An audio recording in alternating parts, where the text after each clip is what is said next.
I'm going to start by talking about how good the Broncos were. Okay, 3:55 to go in the third. Nix airmails a ball to the flat. It's intended for, Cortland Sutton. And at that point, I'm like, Reed, I don't know, bro. Like, I've been looking at the throws in the first half, and hey, the placement's off. He's missing. The thing I'll say about Bo Nix is he's an adult. He's well coached. He knows where to go with the football. He's missing the opportunities that Payton's scheming up through much of the game. So at that point in the game, they're down multiple scores. He missed the ball in the flat. I'm like, oh, fuck. He just doesn't look right. And he's missed some throws all year. But from that moment forward, they get the ball back, and this is part of the problem with the Eagles when we get to them, with 2:38 to go in that third quarter. And they start putting it together. I mean, he sailed some balls in the first, but he was clutch when it mattered. On the final 3 drives, 9 for 10 for 126 and a passing touchdown. And I'm not going to get up here and act like all of a sudden he looked like Joe Montana. There was a play where he hit Ingram on a crosser, and it's behind him and high.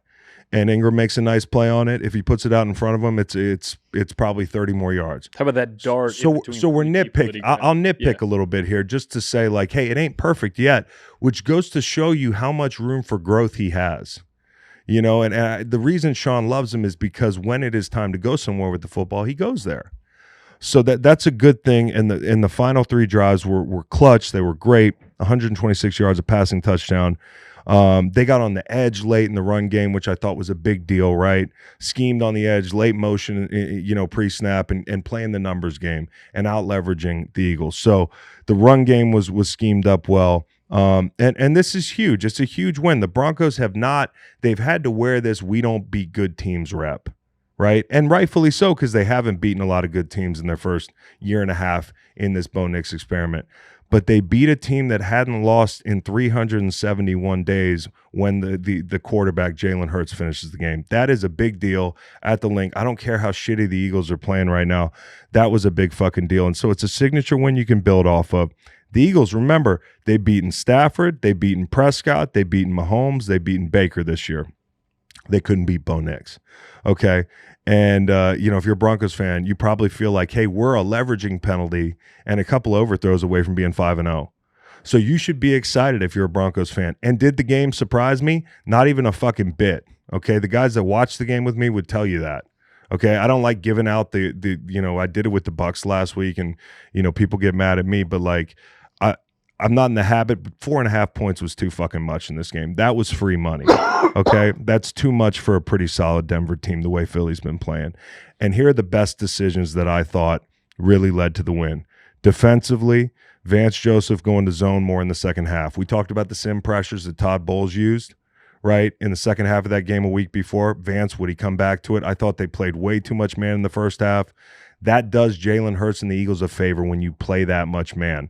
Yep. As evidenced by this number. Jalen Hurts EPA per drop back yesterday versus man plus 0.38 versus zone minus 0.31. And I asked Nolan to look it up for the rest of the year, and boy, does it hold up, doesn't it? Yeah, 43 dropbacks versus man coverage, 118.6 rating, 5 tuds, only 1 sack, and a 10.6 ADOT. It's been pretty aggressive versus man versus zone. 103 dropbacks, 86.9 rating.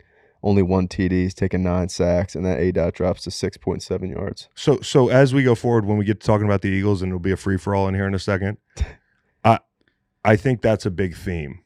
But it took Vance a half, and maybe it was a punch-counter-punch thing where, early in the game, you had to show the willingness to do it. As you could see, like, it doesn't take a lot, even though you have Pat Surtain. If you have A.J. Brown, you can run in cuts and live off them all day.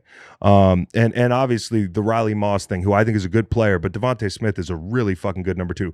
Riley Moss, he kind of gets the short end of the stick because, yes, he's playing next to Pat Surtain, but he's also playing next to Pat Surtain, which means you're always they're not going at Pat Surtain. You're going to get a lot of action, white boy.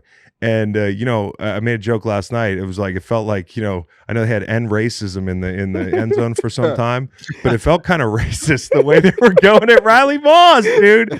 And we knew coming to the game they were going to go at Riley Moss. So good for him for hanging in there because they were fucking on his ass. And then offensively, so he's automatic Waldo no matter what. But he's not I don't call him Waldo because he's a good player. Okay, but he's the lesser of two evils. There's levels. They don't have a Waldo. That's the thing about Denver. Smitty here as a receiver, and then Riley Moss. Yeah, but if you're a quarterback, Smitty's a number 1 playing number 2. Yes, but if you're a quarterback, exactly. you look over, you're like Patrick Surtain. Nah, no, dude, I'm not going there unless. But they did yesterday sometimes on slants and stops and all that stuff, like the stuff that they like doing, and the go balls, which we'll talk about. But I thought offensively the key was Sean Payton not only going for 2, which ended up being a big deal, but finding Waldo. Okay, the Warren Buffett quote that Nolan brought up last night, Warren Buffett said, and I might be paraphrasing, it's great to learn from your mistakes. It's even better to learn from other people's mistakes. Yep. He wasn't going to make the mistake. We said this coming to the game. He was not going to make the mistake where you throw at Coop and Quignon 18 combined times. There was a time late in the game where they flipped the script and went at Quignon because that's your best receiver, right? Mm-hmm. But early in the game, targeted Ringo 7 times, including the 2-point conversion. I thought that was great. Your boy Crawshaw or however the fuck you say his name. Crawshaw. He's a fucking weapon, dude. 5 punts down inside the 20. And Benito now has 7 sacks. I'm going to finish my Broncos portion of this by saying this. He should be getting DPOY votes at the end of the year. He is so fast off the ball. But don't get it twisted in this game. Okay. The one reason, and this is a positive for the Broncos, you're not going to see any other teams that can say, hey, we're just going to leave our tackles alone on Cooper and Benito. And it's going to work. And it worked for most of the game. I know he had 2.5 sacks. 2 of them, Jalen Hurts held the ball for a combined like 10 seconds.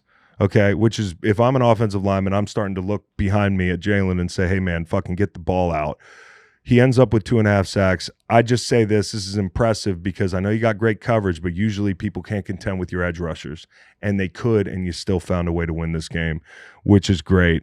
So big win for the Broncos. Let's talk about the mushroom cloud that is Eagles Twitter this morning, Eagles discourse this morning, the radio, WIP, the Green Light Pod. Like, what's going on, guys? My group chats. Yeah, your group chat. First 4-1, baby. That was crazy, dude. It wasn't crazy though, because this is what happens when you play with fire for fucking the better part of 2 months. Eventually, you get burned, and that to me is like, you want to know why I'm not sold on this team yet? If you do, I kind of want to know where you've been on Sunday afternoons. It's so easy after a win to say, yeah, but they won the game. Okay, well, when you lose, then now can we talk about it? There's a lot going on with this team right now, and they should be happy to be 4-1, but the offense is a disaster. It's kind of a disaster considering who they have on the field. Yeah, totally. And the run game obviously is not. We've talked about this a lot. It's not as effective as it was last year right now, but I really, and I'm curious what you guys think about this. I really believe some degree of success in the run game comes from just being stubborn to it. Yes. And just to see them not, like, I think it was like 11 attempts across the whole game. You have to have a set number that you have to hit. Right. No matter what. Especially the third quarter, you're up 2 TDs.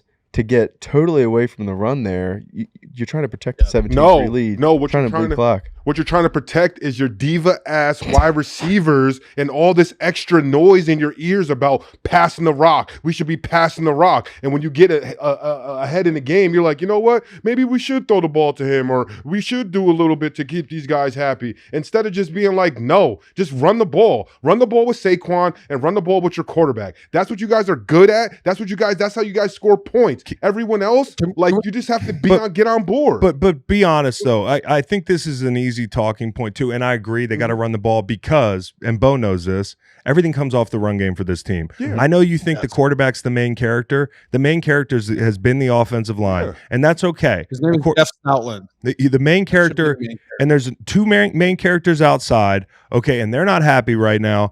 But in the past, you could run the fucking ball, and teams had to play man, right? But now, if the interior of the offensive line, which is not going to get much better this year, because I don't see a 6'8", 350-pound guy who's got now 5 injuries getting a lot better this year. Jurgen said it out loud, I read, and I've been saying this all year. He hadn't been healthy since the Super Bowl. Steen's not Becton. The 2 tackles are fucking great, okay? But you got to run the football, right? And if teams don't respect that ability, they're not going to load the box. They're not going to play man. They're going to sit back and play zone, which happens to be the thing that your quarterback struggles with.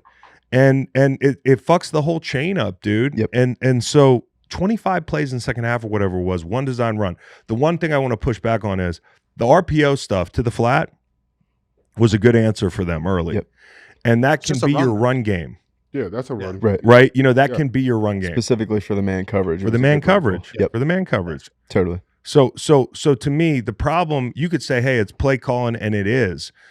It's decision making. The head coach should walk over to Kevin Patullo in the third quarter and say, hey, I don't care what the fuck you do, Kevin, but you're going to eat 9 minutes on these next 3 drives. Yeah. Push. P10 push all the way down the field. Do it. Like I absolutely would do that. Like if you have an advantage in something and no one can stop it, like why wouldn't you do that shit? Or just what you call y'all ran the fake. Start running more variations off the fake. Treat it like the triple option. Treat that play like the triple option if you need it. But like at the end of games and you're running 4-minute offense or whatever you want to call it, and you need to eat time, it shouldn't be an issue. Like you have Saquon and you have the best running quarterback in the game. It's a great But point. It should not be an issue. Get to the triple options Well, that we're seeing on Kami's tape, which we'll get to No later, question. but- And honestly, you look at the Commanders' offense, you look at this offense, and you're like, my God, dude. Yeah. And now I know they got Jaden Daniels is spectacular, and they've got like they have a real.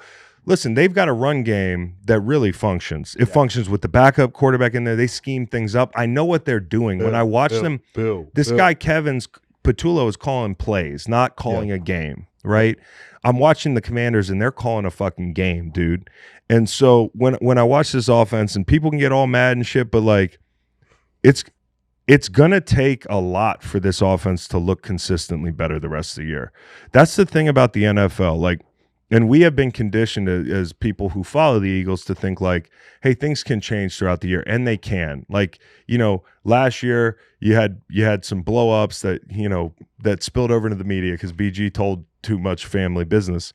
And we haven't seen the book yet. But you didn't see this stuff where they just couldn't run the ball. The safety blanket is not there, and you know, the personnel is the personnel. I don't care how good a Coach Stout is. Like, they used to just bulldoze people off the ball last year. Okay. Saquon Barkley, it took him like how many rushes to get 19-yard rush? It was the longest rush of the year for him. Yeah. Last year, one of the best things about the Eagles offense was the explosives, bro.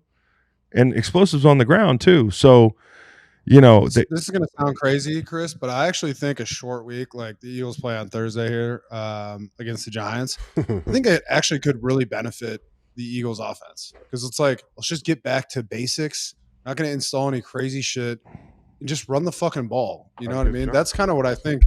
It could be a good recipe for him, but or it could be. I think where you're kind of Giants got a decent defense, dude. I tell me, like, I'd like to talk about actual football here, facts. If you're interested in doing that, golly, you guys get a room.